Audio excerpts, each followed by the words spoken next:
Hello all, அஸ்ஸலாமு அலைக்கும் வரஹ்மத்துல்லாஹி தஆலா வபரகாத்துஹு. இன்னைக்கு நம்ம பால் பேடா பார்க்க போறோம். ஃபர்ஸ்ட் அடுப்புல ஒரு கடாய் வச்சுட்டு அதுல பால் பவுடர் இருக்குல்ல, நான் 1/2 கப் சேர்த்திருக்கேன். பால் பவுடர் நல்லா போட்டு நல்லா அந்த பால் பச்சை ஸ்மெல் போற வரையும் நல்லா வதக்கி விட்டுறணும். நல்லா ஃபுல்லா நல்லா வதக்கிடணும். அந்த சைடுல எல்லாம் வரும், அதையும் சேர்த்து விட்டு நம்ம வதக்கிடணும். அதுக்கப்புறமா நெய் கொஞ்சம் 2 டேபிள் ஸ்பூன் ஊற்றி அதையும் நல்லா நல்லா வதக்கி விட்டுடணும்.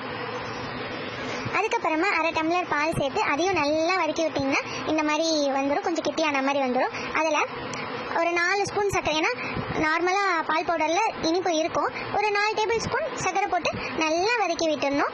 வதக்கி விட்டால் கொஞ்சம் நல்ல லூஸாக கன்சிஸ்டன்சியில் இருக்கும். நம்ம அதை அப்படியே ஆற வச்சிடணும். ஆற வச்சதுக்கப்புறமா இந்த மாதிரி கட்டியாக வந்துடும். நல்லா நம்ம கை ஒருக்கிற அளவு நல்லா கோதுமை மாவு மாதிரி சப்பாத்திக்கு பண்ணிவோம்ல, அந்த மாதிரி வந்துடும். அதை குட்டி குட்டி குட்டியாக வேணா மாதிரி போட்டணும், ரவுண்டு போட்டு அதில் நடுப்புற உங்களுக்கு என்ன முந்திரினா முந்திரி, பிஸ்தானா பிஸ்தா, பாதாம்னா பாதாம் வச்சு சர்வ் பண்ண வேண்டியதான். அவ்வளோதான். டேஸ்ட்டாக இருக்கும். அதே சமயம் கடையில் வாங்காமல் நம்ம வீட்டில் சொந்தமாக செஞ்சு குழந்தைங்களுக்கு கொடுத்து பாருங்க, நல்லா சாப்பிடுவாங்க. உங்களுக்கு பிடிச்சிருந்தா லைக் பண்ணுங்க, ஷேர் பண்ணுங்க, சப்ஸ்கிரைப் பண்ணுங்க. Tata, bye by.